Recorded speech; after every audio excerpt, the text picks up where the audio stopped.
দাদা হুজুর কিবলা রহমাতুল্লাহ হাড়ুয়া গোরাচাঁদ হুজুরের মাজারে জলসা করলেন। গোরাচাঁদ হাড়ুয়া দিনের বেলায় মাহফিল করলেন। আসরে নামাজ পর গোরাচাঁদ হুজুরের মাজার জিয়ারত করতে গেলে দাদা হুজুর কিবলা গিয়ে সালাম দিলে মাজারে, আসসালামু আলাইকুম ইয়া ওলি আল্লাহ। শত শত মুরিদান দাদা পেরে পিছনে, কোন জবাব আসলো না। আবার কিছুক্ষণ পর আর একবার সালাম দিলেন, কোন জবাব আসলো না। অনেকক্ষণ চুপ করে বসে দাঁড়িয়ে আছে, আর একবার সালাম দিয়েছে। গোরাচাঁদ হুজুরের মাজারটা কেঁপে উঠল, গুম গুম করে শব্দ হচ্ছে গম্বুজ থেকে, ওয়ালাইকুম আসসালাম। দাদা হুজুর জিজ্ঞেস করছে, হুজুর আমি ফুরফুরা শরীফের, আমি আবু বাকার, আপনার মাজারে এসেছি হুজুর, এতবার সালাম দিচ্ছি, সালামের উত্তর দেন না কেন হুজুর? মাজারে কি করছিলেন, কোথায় ছিলেন এতক্ষণ? গোরাচাঁদ হুজুরের মাজার থেকে আওয়াজ আছে, বাবা আবু বাকার, ও বাবা ফুরফুরার পীর মৌলানা আবু বাকার, আপনি যখন আমায় প্রথম সালাম দিলেন আমি তখন মদিনা শরীফে আল্লাহ রসুলের দরবারে ছিলাম। দ্বিতীয়বার সালাম দিয়েছেন আল্লাহ রসুলের কাছে ইজাজত নিয়ে, হুকুম নিয়ে হাড়ুয়া রাস্তায় পথের মাঝে ছিলাম। তৃতীয়বার সালাম দিয়েছেন আমি হাড়ুয়ায় আমার মাজারে পৌঁছে এখানে এসে আপনার সালামের উত্তর দিলাম। চিন্তা করেছেন? দাদা হুজুর আজমির শরীফে খাজা বাবার দরবারে গেলেন। খাজা বাবার দরবারে গিয়ে হুজুর দেখলেন মাজারে সেরেকি হচ্ছে। খাজা বাবার মাজারে ফুল, সিন্নি, চাদর, হাজত, মান্নত, কবর সেজদা, কবর চুমু, কবর বুসা মানুষ দেয় না, দেয় না। দাদা হুজুরের মন খারাপ হয়ে গেল, তোমার আল্লাহর ওলি, ও সুলতান হিন্দ, হিন্দুস্তানের বাদশাহ, হ্যাঁ, বিভিন্ন রাষ্ট্র থেকে বড় বড় পর্যটকরা এসেছে ভারতে। খাজা বাবার মাজারে গিয়ে দেখে তারা বলছে, মানুষ জ্যান্ত অবস্থায় রাজা বাদশাহ হয়, ভারতে যে দেখে না আজমির শরীফে খাজা বাবা কবর এসেও বাদশাহী করছে। বলবেন না, খাজা বাবা ভারতবর্ষের আজমির শরীফে কবরে শুয়ে বাদশাহী। চিন্তা করেছেন? তো দাদা হুজুর কেবলা আজমির শরীফে দাদা হুজুর খলিফা ছিলেন। খলিফাকে বললে, বাবা একটু ঘোষণা করতেন মাগরিব বাদে একটু জিকির হবে, একটু জিকির করবো বাবা। খাজা বাবার দরবার তো লক্ষ লক্ষ মানুষের ভিড় হয় না, হয়নি? মাগরিব বাদে দাদা হুজুর হালকা জিকির করালেন, জিকির করিয়ে একটু ওয়াজ করলেন। ওয়াজ করতে করতে দাদা হুজুর এই শিরকের বিরুদ্ধে একটু ওয়াজ করেছিলেন। খাদেমরা তো খেপে গেল। ফুল, সিন্নি, চাদর, হাজত, মানত, কবর বুসা, চুমা, কবর সেজদা, এর বিরুদ্ধে দাদা হুজুর কেন কোরআন হাদিস থেকে ওয়াজ করেছে। খাদেমরা তো খেপে গেছে, মুআল্লিমরা খেপে গেছে।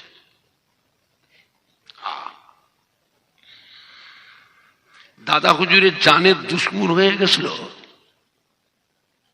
আপনার রুজিতে যে কেউ হাত আমারে, আপনার রাগ হবে না, খুশি হবে? ওদের একটা ব্যবসা, বাজরা বাজরা ফুলগুলো আবার তুলে নিয়ে দোকানে কমিশনে বিক্রি করছে, চাদর গুলো মাজারে গুটিয়ে নিয়ে ওইগুলো আবার দোকানে যে কমিশনে বিক্রি করছে, মোটা পয়সা ইনকাম।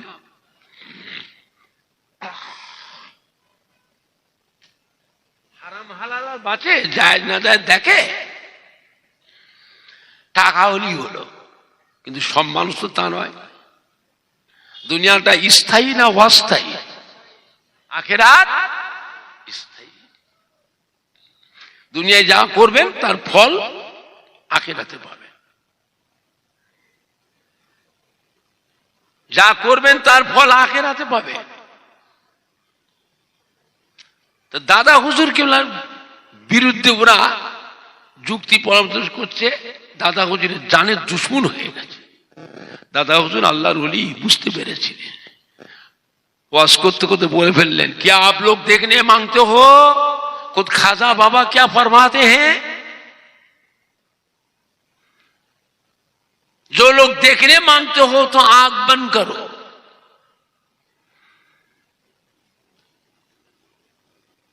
লক্ষ লক্ষ মানুষ চোখটা বন্ধ করেছে। 5 মিনিট পর দাদা বলে आंख खोलो। লক্ষ লক্ষ মানুষ উঠে দাঁড়িয়ে হুজুর খান हमसे खाजा साहब से दीदार नसीब हो गया, खाजा साहब से जियारत नसीब हो गया। खुद खाजा बाबा फरमाते शेखुल बंगाल मौलाना अबू बकर सिद्दीक हक्कानी पीर हक्कानी सिलसिला है। शेखुल बंगाल मौलाना अबू बकर सिद्दीकी जो बात बोलते हैं वो हक बात वो सच बात बोलते हैं, उनके बात तुम लोग मान लो। দাদা হুজুর যতদিন হায়াতে ছিলেন ওই সেরে কুপুরি ফুলসিন্নি চাদর হাজত মান্নত সব বন্ধ হয়ে গেছে। দাদা হুজুর ইন্তেকালের পরে আবার যে কে সেই এখনো হচ্ছে, বুঝলেন না? আপনি যাবেন দেখবেন, আপনাকে দেখবে না, যেই দেখবেন মাজারের ভিতর ঢুকবেন ময়ূর পাখির ডানা যেটা ঝাঁটা করেছে, ঝাঁটা এখন মাজারে ঠেকাচ্ছে আর মাথায় ঠেকাচ্ছে। ना ना हम लोग बोला वो आप लोग क्या, हम लोग फुरफुरा शरीफ फुरफुरिया फुरफुरिया, आप लोग फुरफुरिया है। ठीक है बाबा, आप बाहर जाइए, एक तरफ जाके इत्मीनान से जियारत कीजिए, कोई हर्ज नहीं है। आज সেই ফুরফুরা দাদা পেশের নামটা এখনো আছে না? নাই, কথা বলে বাংলার মানুষ বড় ভাগ্যবান। ফুরফুরা শরীফের দাদা পীর কে মতো একটা আল্লাহর ওলি, বসিরহাটের আল্লামা হুজুরের মতো একটা আল্লাহর ওলি বাংলার মানুষদের জন্যই আল্লাহ পাক পাঠিয়েছিলেন। বাবা সম্মান, ছোট হুজুরকে এমন ধমক দিয়েছে, মুরিদ হতে এসছে, মরা বাপ মা দাদু নানা কবরে শুয়ে তোর মুখে দিয়েছে, এতিমের মতো পড়ে পড়ে কাঁদতেছে, পাশ দিয়ে চলে এলে একটু সালামটুকু দিয়ে এলে না। ফুরফুরা শুয়েছে, মুরিদ হতে এসছে, পীর পরীক্ষা করতে এসছে। বেচারা তো ভয়েতে চমকে উঠেছে। পরের দিন সকালবেলা উঠে রওনা, বাড়িতে গিয়ে গোসল করে সুন্দর জামা কাপড় আতর খুশবু মেখে উজু করে বাপ মায়ের কবরটা, দাদু নানা দাদি নানির কবরের কাছে গিয়ে দোয়া দরুদ পড়ে সবের সাথে দুটো হাত তুলে মোনাজাত করে মোনাজাত শেষ করে 3 দিন পর আবার ফুরফুরা এসেছে। ফুরফুরা এসেছেন, ছোট হুজুরকে মসজিদে বসে আছে, এসে আবার সালাম দিয়েছে। ছোট হুজুর মুখে দিয়েছে, হাসছে, ওয়ালাইকুম আসসালাম। বাবা এসেছো? বাবা এসেছি। দেখো তো বাবু কি সুন্দর কাজটা হলো, কি সুন্দর কাজটা হলো। বাপ মা দাদু নানা দাদি নানি তোমার মুখে দিয়েছে, হাসছে।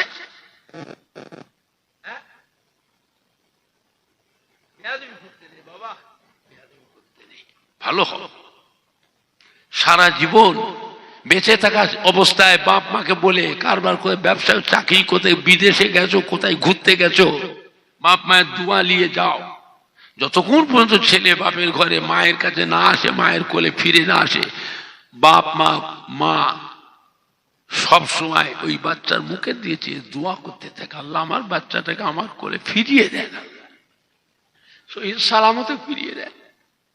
ছেলে পেলেরা রাস্তায় গিয়ে, বিদেশে গিয়ে যদি রাস্তায় কোনো দুর্ঘটনা ঘটে, কোনো বিপদে পড়ে, আল্লাহ রব্বুল আলামিন এত বড় দয়াময়, বাপ মায়ের অন্তরে আল্লাহ আগে দাগা দেয়, আমার বাচ্চা বিপদে পড়েছে, আমার বাচ্চা অসুবিধায় পড়েছে, দেখুন না, আপনি যান না, ছেলেটা এখনো আসে না কেন? আমার ছেলে বিপদে পড়েছে। কথা বুঝতে পারছেন না? আল্লাহ পাক আগে কাকে জানায়? মাকে আল্লাহ জানায়। দাদা হুজুর কিবলা রহমাতুল্লাহ আলাইহি শেষ বয়সে পেটের অসুখ হয়ে গেল, হজম করতে পারতেন না, ভালো মতো খেতে পারতেন না। ব্রিটিশ আমলে বড় ডাক্তার কলকাতায়, ডাক্তার বি কে বোস দাদা হুজুরকে লোকে ডাক করালেন ফুরফুরা শরীফে। সে ব্রিটিশ আমলে 500 টাকা ফি, 1 টাকা বস্তা ধান। 1 বস্তা ধান কত দাম? 1 টাকা। বুঝলেন? সেই সময় 500 টাকা ফি। ডাক্তার এসে দাদা হুজুর ওষুধ দেখে প্রেসক্রিপশন লিখে দিলে, দাদা হুজুর ওষুধ কিনে ঘরে নিয়ে এসে রাখলেন। পরের দিনে বিকেলবেলা বেরিয়েছে বাইরে, আল্লাহর ওলির দরবার, ফুলের বাগানের মতো সেজে থাকতো।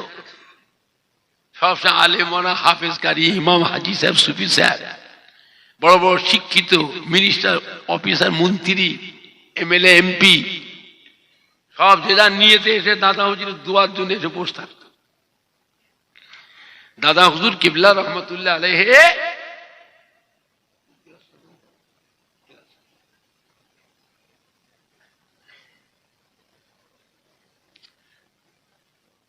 বাবা ডক্টর শহীদুল্লাহ সাহেব, দেখো তো বাবু এই ওষুধটা কি ওষুধ, দেখো তো বাবা। আমার বড় বিকে বোস ডাক্তার, বড় ডাক্তার কলকাতার, এই ওষুধটা দিয়েছে, দেখেন তো বাবা ওষুধটা কি। ডক্টর শহীদুল্লাহ সাহেব দেখে বললে, হুজুর ওষুধটা খুব ভালো ওষুধ, হুজুর খুব ভালো ওষুধ, আপনি খান, আপনার হজম শক্তি, লিভারটা সতেজ করবে, শরীরে ক্ষমতা বাড়বে, আর খেতে পারবেন হুজুর, ওষুধটা খান, ভালো ওষুধ। দাদা হুজুর বলে, বাবা ওষুধটা কি থেকে তৈরি দেখো তো বাবু। যে কোনো ওষুধ কিনবেন, ওই ওষুধের কাগজের গায়ে যে লেবেলটা মারা থাকবে লেখা থাকবে কি থেকে তৈরি, দেখো তো বাবু কি থেকে তৈরি। ডক্টর শহীদুল্লাহ সাহেব বললে, হুজুর এটা লেখা আছে কলিজার খুন থেকে ওষুধটা তৈরি হয়েছে। কিসের খুন থেকে? কলিজার খুন। মানুষের কলিজা কি জীবজন্তুর কলিজা, তা কিছুর গায়ে উল্লেখ নেই। দাদা হুজুর গেলে ওষুধের কাকটা খুলে টান মেরে ফেলে দিলেন, দূর করে ফেলে দিলেন। চেহারা মোবারক লাল হয়ে গেছে। দাদা হুজুর কেঁদে ফেলেছিলেন। বাবা ডক্টর শহীদুল্লাহ সাহেব, আল্লাহ পাক যাকে বাঁচান সে এই রকমই বাঁচে গো। ও বাবা ডক্টর শহীদুল্লাহ সাহেব, গত রাত্রে শুয়ে আছি, মদিনা রওজা মোবারক থেকে আল্লাহ রসুল এসে আমাকে ডাকলে, বাবা আবু বকর, ও বাবা আবু বকর, আপনি ওই ওষুধটা খাবেন না বাবা। দাদা হুজুর কেঁদে ফেলছে, বলছেন, বাবা ডক্টর শহীদুল্লাহ, আল্লাহ রসুল এসে আমায় মানা করছে, বাবা আবু বকর ওই ওষুধটা আপনি খাবেন না বাবা। ও বাবা ডক্টর শহীদুল্লাহ সাহেব, আল্লাহ পাক যাকে বাঁচান সে এই রকমই বাঁচে গো। যে মানুষ আল্লাহর কাছে হারাম থেকে, সুদ ঘুষ থেকে, নাপাক নোংরা জিনিস থেকে বাঁচতে চায়, তাকে আল্লাহ বাঁচায় না? বাঁচায় না? একটু হানা কথা বলো। যে কোনো বিপদে পড়ো, যে কোনো মুসিবতে পড়েছ, 2 রাকাত হাজাতের নামাজ পড়ুন, কাজী আল হাজাতের নামাজ পড়ে আল্লাহ পাকের কাছে 2 হাত তুলে দোয়া করুন, আল্লাহ আপনাকে ওই বিপদ থেকে, আল্লাহ পাক ওই মুসিবত থেকে আল্লাহ আপনাকে বাঁচিয়ে দেবে। হ্যাঁ, আল্লাহ কি আমাদের থেকে দূরে? আল্লাহ কোরআন পাকে বলছে, ওয়ানাহনু আকরাবু ইলাইহি মিন হাবলিল ওয়ারিদ। হ্যাঁ, ও ওয়াইযা সালাকা ইবাদি আন্নী ফাইন্নী করিব। আমি আল্লাহ তোদের একেবারে নিকটে। তোদের ঘাড়ের সারক,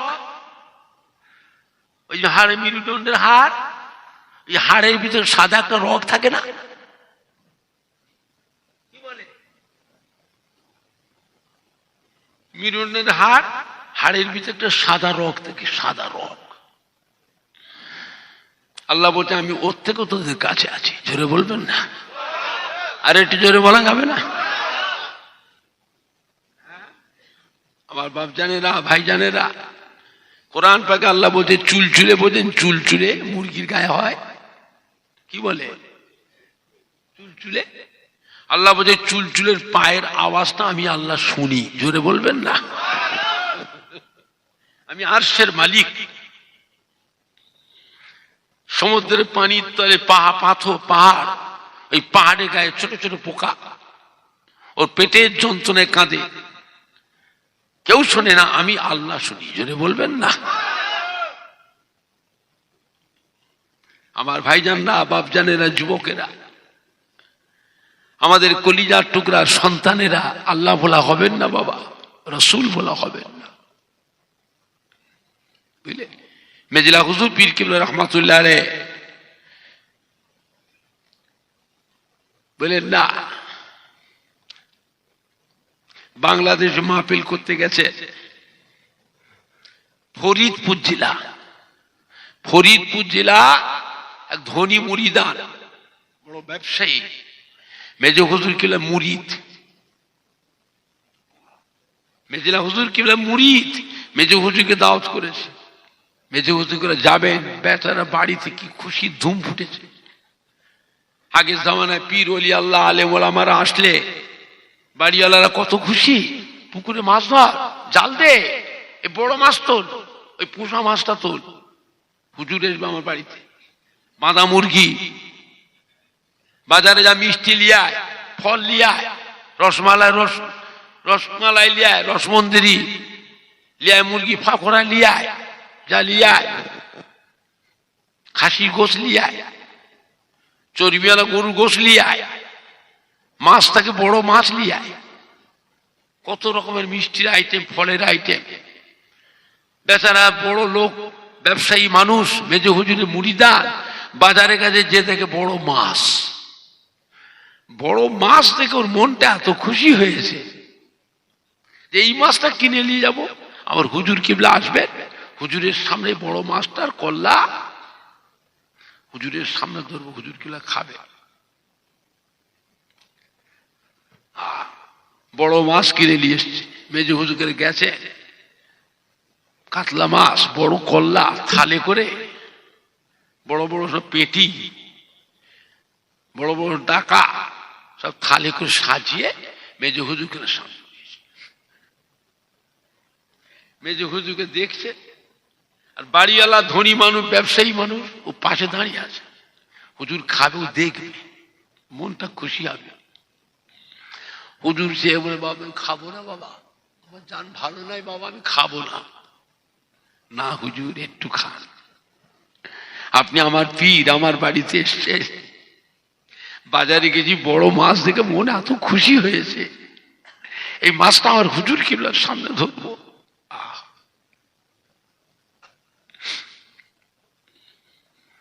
আল্লাহর ওলি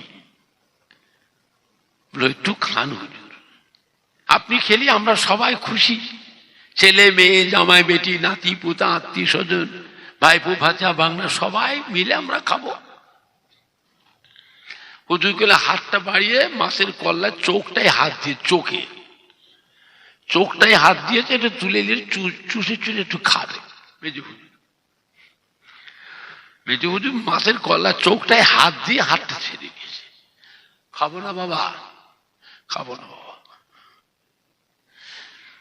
মাছ বলছে ফুরফুরার মেজো হুজুর আমাকে খাবেন না, মাছ মারা খাবেন না, আমি বাগদির পুকুরের মাছ।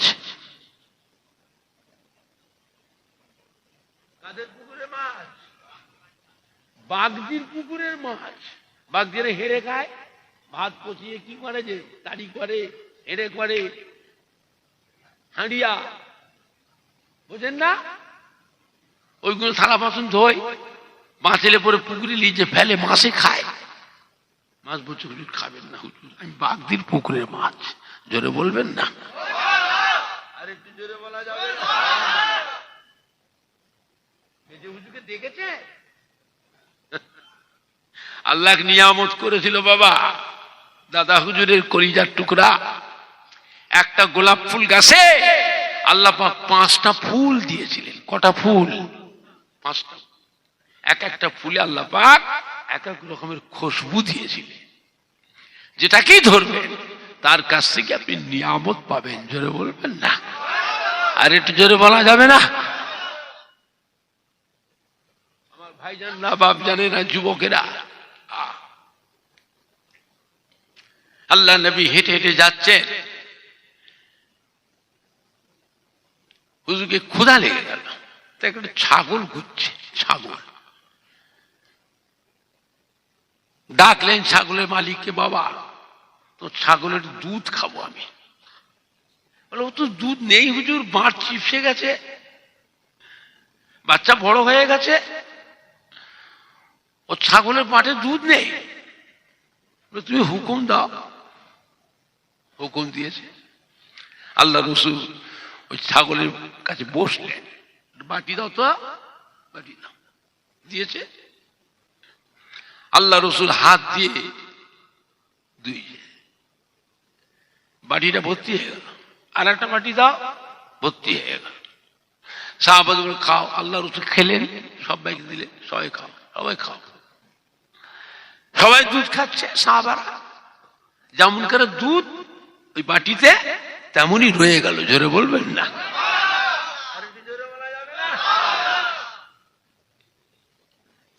চিন্তা করে আল্লাহ পাক কি নিয়ামত করেছিলেন।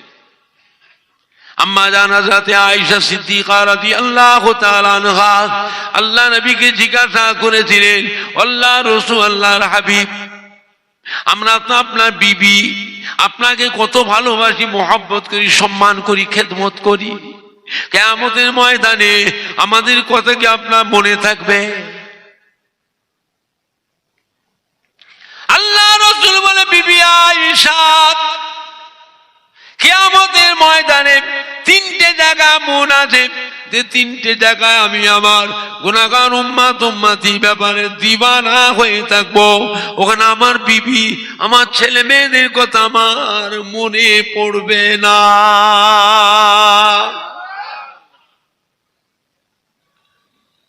মনে পড়ার দরকার নেই তো। আল্লাহ তো দুনিয়াতেই সার্টিফিকেট দিয়েছে, আশারায়ে মুবাশশিরা। আশারায়ে কি গো? আলেম ইমামরা বলে 10 জন পুরুষ 10 জন মহিলাকে আল্লাহ পাক দুনিয়াতে বেহেশতের সার্টিফিকেট দিয়ে দিয়েছিলেন। এই বলে সমস্ত উম্মতকে বেহেশতের সার্টিফিকেট আল্লাহ দিয়েছে। কজনকে দিয়েছিলেন? 10 জন পুরুষ আর 10 জন। আল ফাতিমাতু সাইয়্যিদাতুন নিসায়ে আহলিল জান্নাহ। কিয়ামতের বিচারের পর কোটি কোটি কোটি কোটি মহিলা আল্লাহ পাকের বেহেশতে যাবে। আল্লাহ পাক তার ভিতর আমার কলিজা টুকরি নয়নের তারা মা ফাতেমাকে আল্লাহ পাক বেহেশতের কোটি কোটি কোটি কোটি মহিলাদের জন্য বেহেশতের রানী, বেহেশতের সরদারিনী, খাতুনে জান্নাত আল্লাহ করে দিয়েছে। জোরে বলুন। আল হাসান আল হুসাইন সাইয়্যিদি শাবাবে আহলিল জান্নাহ। কিয়ামতের বিচারের পর কোটি কোটি কোটি কোটি নওজওয়ান উম্মতেরা আল্লাহর বেহেশতে যাবেন। আল্লাহ পাক আমার নয়নের তারা মা ফাতেমার লাল আদরের নাতি ইমাম হাসান হুসাইনকে আল্লাহ পাক কোটি কোটি কোটি কোটি নওজওয়ানদের জন্য বেহেশত সরদার করে দিয়েছে। জোরে বলুন। জোরে হবে না? আম্মা জান বলছে, হুজুর তাহলে কিয়ামতের ময়দানে কোথায় গেলে আপনাকে দেখতে পাবো? আপনার দর্শনটা পাবো। আল্লাহ বিবি আয়েশা আমার উম্মাত উম্মতির গুনাহ এবং সওয়াব যখন মিজানে ওজন করা হবে, আমি রাসূলুল্লাহ সাল্লাল্লাহু আলাইহি ওয়াসাল্লাম ওই মিজানের এক কিনারা গিয়ে দাঁড়িয়ে থাকবো, মিজানের দাঁড়ি পাল্লা দিয়ে চেয়ে থাকবো আমার উম্মাত উম্মতির গুনার পাল্লা ভারী হয় না নেকির পাল্লা ভারী হয়। যদি কোন উম্মতের গুনার পাল্লা ভারী হয়, আল্লাহর আযাবের পেছনা ধরে টেনে টেনে টেনে টেনে জাহান্নামে দিয়ে নিয়ে যাবে। আমি রাসূলুল্লাহ ছুটে গিয়ে তার হাত ধরব, ফেরেশতা ছেড়ে দাও, ছেড়ে দাও, এটা আমার উম্মত, এটা আমার উম্মত। ফেরেশতা বলে হুজুর আল্লাহ তো ফায়সালা হয়ে গেছে হুজুর, জাহান্নামে, তা হোক তুমি ছেড়ে দাও, আমি আল্লাহর কাছে আপিল করব। জোরে হবে না? আর একটু জোরে হবে না? আল্লাহ পাক আমার উম্মতের মাথায় রয়েছে টুপি, মুখে রয়েছে দাড়ি, গায়ে রয়েছে জুব্বা। আপনি বলেছেন আমার আখেরি জামানা পয়গম্বরের একটা সুন্নতকে যে উম্মত পালন করবে, আমল করবে, তার নামায় আমানে 100 শহীদের সওয়াব লিখে দেব। আল্লাহ পাক আমার উম্মতের মাথায় রয়েছে টুপি, টুপিটা খুলে নেন, জাহান্নামে দেবে, দেন, দাড়িটা খুলে নেন, জুব্বাটা খুলে নেন। আল্লাহ আমার সুন্নাতের অসম্মান করবেন না, আল্লাহ আপনি তো বলেছেন। আল্লাহ বলে হাবিব গো, উম্মতের মাথার টুপি খোলা যাবে না, মুখের দাড়ি খোলা যাবে না, জুব্বা খোলা যাবে না।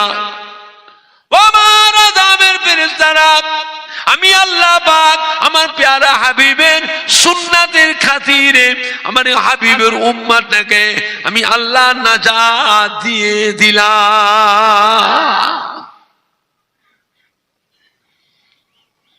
আম্মা জান আয়েশা সিদ্দিকা আবার জিজ্ঞাসা করে, ইয়া রাসূলুল্লাহ, ইয়া হাবিবাল্লাহ, মিজানে দাড়ি পাল্লার কাছে যদি আপনাকে দেখতে না পায় আর কোথায় গেলে আপনার দর্শন পাবো?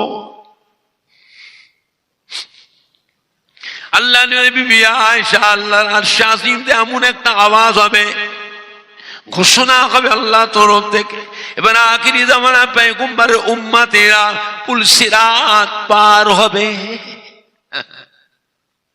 আল্লাহর আরশে আজিম থেকে আওয়াজ ঘোষণা হবে, প্রত্যেকটা নবীর নাম ধরে ধরে উম্মতের ঘোষণা হবে। পুল সিরাত, পুল সিরাতের উপারে হলো আল্লাহর বেহেশত, আর পুল সিরাতের নিচে কি আছে কথা বলে না? জাহান্নাম।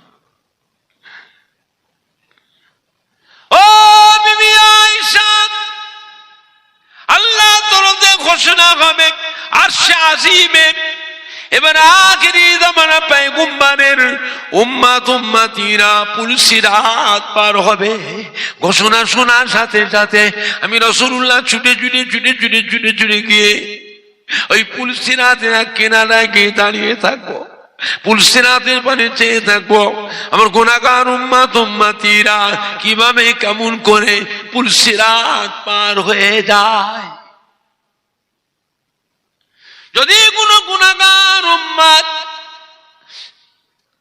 পুল সিরাত আমি চুলের মতো সরু, হীরার মতো ধার, আর আমাবস্যা রাতে দেখো বেশি অন্ধকার। চুলের মতো সরু, হীরার মতো ধার, আর আমাবস্যা রাতে দেখো বেশি অন্ধকার। আমার উম্মত উম্মতিরা যখন পুল সিরাত পার হবে, আমি রাসূলুল্লাহ পুল সিরাতের এক কিনারায় দাঁড়িয়ে থাকবো, আমার গুনাহগার উম্মত উম্মতিদের দিয়ে চেয়ে থাকবো কিভাবে কেমন করে পুল সিরাত পার হয়ে যায়। যদি কোনো গুনাহগার উম্মত পুল সিরাত পার হতে গিয়ে পা স্লিপ করে নিচে পড়ে যায়, আমি রাসূলুল্লাহ ছুটে গিয়ে তার হাতটা ধরে আমি নবী তাকে পুল সিরাত পার করিয়ে দেব। দেরি হবে না?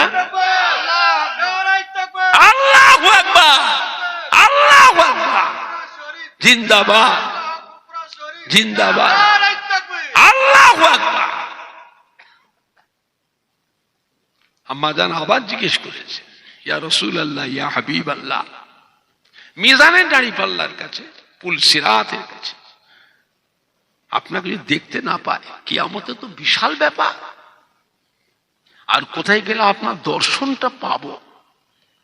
আল্লাহ নবী বলে, বিবি আয়েশা, জাহান্নামের দরওয়াজার কাছে গেলে ওই জায়গায় আমাকে দেখতে পাবে, আমার দর্শন পাবে।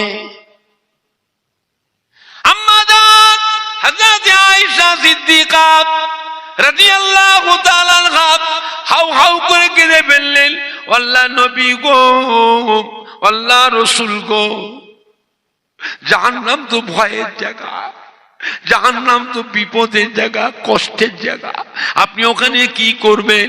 আল্লাহ রাসূল বলে, বিবি আয়েশা, আমার অসাক্ষাতে, আমার অনুপস্থিতিতে আল্লাহর আযাবের ফেরেশতারা কেন আমার গুনাহগার উম্মতি গুলোকে জাহান্নামে ঢুকাতে না পারে, এই জন্য আমি নবী মাঝে মাঝে আমার উম্মতের জন্য মাঝে মাঝে জাহান্নামের দরজার কাছে পাহারায় দাঁড়িয়ে থাকবো। জোরে হবে না? চিন্তা করেছেন আল্লাহ আমাদের নবীকে কি নিয়ামত করেছে? আল্লাহ হলেন রব্বুল আলামিন। আল্লাহ কি রব্বুল আলামিন, নবী কি? এরা কিচ্ছু জানে না, নাম কে বাস্তে। নবী কি? নবী হলেন রাহমাতাল লিল আলামিন। আলমের জমা হল আলামিন। আলম হলো এক বছর, আলামিন বহু বছর। শিক্ষিত মানুষ জিজ্ঞেস করে, আলেম মানুষ জিজ্ঞেস করে না, বুঝলেন? আল্লাহ যত আলমের জন্য, যত আলামের জন্য আল্লাহ হলেন রব, রব্বুল আলামিন। সমস্ত আলমের জন্য আমার নবী হলেন রাহমাতাল লিল আলামিন। আল্লাহ বলে, হাবিব, আমার কোন গুনাহগার বান্দার ত্রুটি বিচ্ছেদ, অন্যায় অপরাধে আমি আল্লাহ যদি বান্দাকে তাড়িয়ে দিই, বেরোয়েন থেকে, ওই বান্দাটা যদি খুঁজে খুঁজে আপনার কাছে গিয়ে কান্নাকাটি করে, আপনার কাছে ক্ষমা চাই, তওবা করে, হাবিব আপনি যদি আমার কাছে বান্দার জন্য সুপারিশ করে, আমি আল্লাহ পাক ওই বান্দাটাকে পুনরায় নাজাত দিয়ে দেব।